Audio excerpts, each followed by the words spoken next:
नमस्कार दोस्तों, मैं हूं मनीष और आप लोग देख रहे हैं आईपा यानी all India progressive politics association. AIPA एक मंच प्रदान करता है प्रगतिशील राजनीति की तरफ और जिससे प्रगतिशील समाज का निर्माण होता है। इसकी इसकी इस चुनावी सफ़र पर हम यहाँ पर आए हैं ग्राम टटीहरा में। उमरी में टटीहरा ये प्रयागराज में है। हम इस समय भाई साहब यहाँ पर कुछ विकास हुआ है। ये जो विकास की सड़क थी ये सिर्फ 1-2 किलोमीटर अंदर आई, उसके बाद यहाँ पर तो सड़क में तो कुछ निर्माण ही नहीं हुआ है। वहाँ से पूरे से तक सड़क आई, इसके बाद बंद हो गई। बंद हो गई? हाँ। ये कब के बाद की बात है? ये काफी दिन हो गया। ये देखिए खंदक ये देखिए। काफी दिन, मुझे तारीख के हिसाब से बता कितने साल हो गए या कितना दिन हो हुई? कितने वो क्या पूछे, तेरे को तो पता होगा ना यार, तू वोटर है यार, तू अपना है ना। 5-6 महीने 7 महीने तक ऐसे। अच्छा, विकास कार्य शुरू हुआ था यहाँ उमरी में टटीहरा में, लेकिन वो सड़क जो है 1-2 किलोमीटर अंदर तक आई, फिर उसके बाद बननी बंद होगी, तो उसके बाद ये खड़ंजे शुरू हो गए। हाँ, बस। ऐसा आप कह रहे हो? हाँ सर जी, है ना। हाँ। ऐसा क्यों हुआ?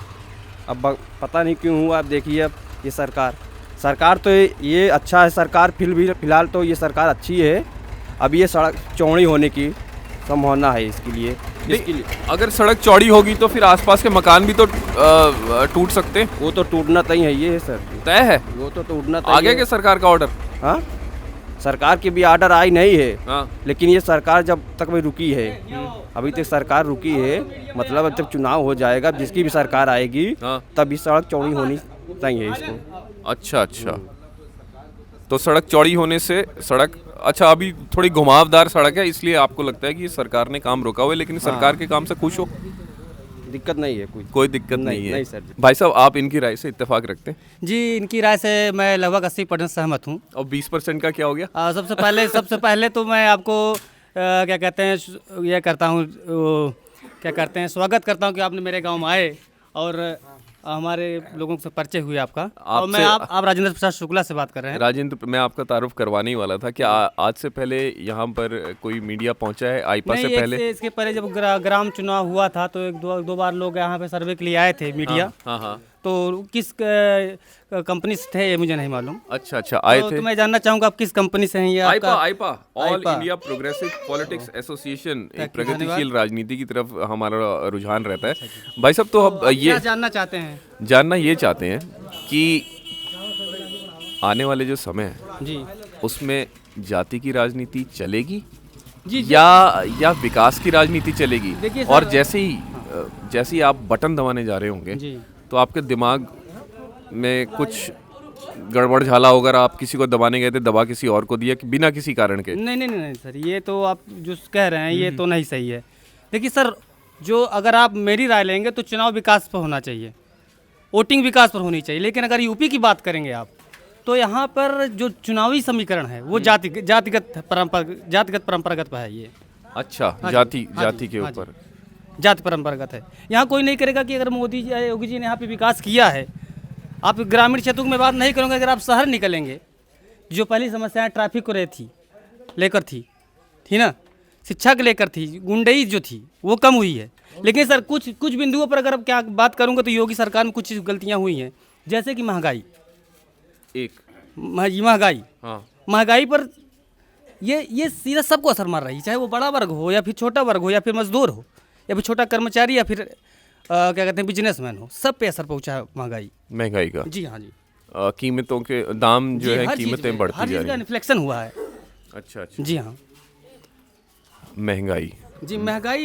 और इसका योगी सरकार जाएगी तो महंगाई भी जाएगी, महंगाई पर जाएगी। काम पैमाने भी सड़कों पर और चिकित्सा पर, और ये क्या कहते हैं, ये जो गुंडई थी, थानों पर गुंडई जो थी, दबंगई थी लोगों की, राहगीरी थी, डकैती थी, ये बंद हुआ है। लेकिन महंगाई पर आप तो आप जितने लोग खड़े हैं, मुझे लगता है कि महंगाई पर असर पहुंचा है सबको। इस पर गवर्नमेंट को विचार करना चाहिए। महंगाई ने कमर तोड़ दी मतलब? जी हाँ जी। कोरोना के बाद से या आते ही? ये मैं तो समझता हूँ कि ये जो महंगाई है कहीं ना कहीं ड्यू टू कोविड-19 मतलब वो आपको लगता है कि वो जो रेलगाड़ी पटरी से उतरी थी वो अभी तक चढ़ी नहीं है वापस? जैसे ही कुछ सुधार हुआ फिर जाके फिर उसी कंडीशन पर आ गई, फिर कोविड का असर पहुंच गया। तो महंगाई है मतलब भले ही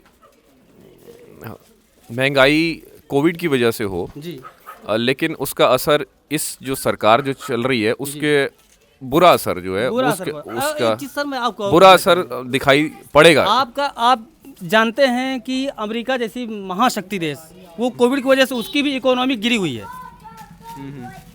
हाँ हाँ, हमारी जो पॉपुलेशन है 22 करोड़ समथिंग है ना, 22 करोड़ ऐसे ही है समथिंग, कहाँ की? यूपी की। अच्छा, हाँ हाँ हाँ 22 करोड़ हाँ है ना हाँ यूपी हाँ की। हाँ। इतनी पॉपुलेशन अमेरिका की है, लेकिन वहाँ की जो इकोनॉमिक है वो भी खत्म हो गई है। ये अमेरिका की बात कर रहा हूँ। अच्छा, हाँ जो इतने बड़े देश को संभालना भी और इतने इकोनॉमी को भी संभाल लेना भी एक बहुत बड़ी बात है कि मोदी जी ने संभाला है। लेकिन ये जनता जो है ये मोदी जी का फिर ये योगी जी का चेहरा नहीं देखेगी। वो जनता को जो राहत पहुंचाएगा, सीधी सी बात, जो जनता का राहत पहुंचाएगा जनता उसी के हाथों पे लेगी। मतलब अभी तक संयम है। हाँ, बैलेंस भाई साहब बनाया मैं हुआ है। आपके पास आऊँ, अभी तक संयम है, लेकिन संयम का जो बांध है वो इनके कहने के मुताबिक धीरे धीरे अब ऐसा लग रहा है उसमें दरार आनी शुरू। नहीं, मुझे नहीं लग रहा है कि दरार आनी शुरू हो गई है। सर सबसे पहले अपना शुभ नाम। हाँ, मेरा नाम पंकज परिहार है। मैं ग्राम सभा उमरी में टटेहरा का निवासी हूँ। तो मुझे नहीं लग रहा है कि कोई दरार आनी शुरू हुई है। मुझे ये लगता है कि अभी ऐसा कोई वर्ग नहीं है जिनको मोदी जी योगी जी ने हर महीने फ्री का राशन बांट रहे हैं। सड़कों का जाल बिछ गया है, ठीक है। बस सर मैं क्या कह रहा था, सड़कों का जाल जो है वो यहाँ पर थोड़ी देर क्या 1-1.5-2 किलोमीटर तक तो हमारी गाड़ी भी आई, फिर उसके बाद तो ऐसे झटके खाने लग गई हमारी गाड़ी।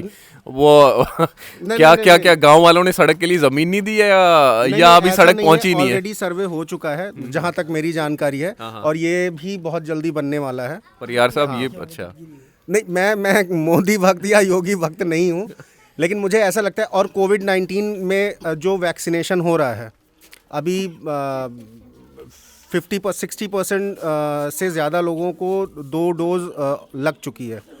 तो मुझे लगता है उन सब चीज़ों पे भी तो असर आ रहा है। इतने सारे हथियार खरीदे जा रहे हैं। आप 100 रुपए का पेट्रोल पी के नहीं जियोगे ना।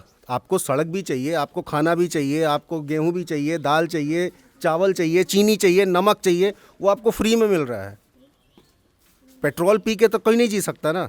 तो मुझे लगता है ऐसा कुछ नहीं है।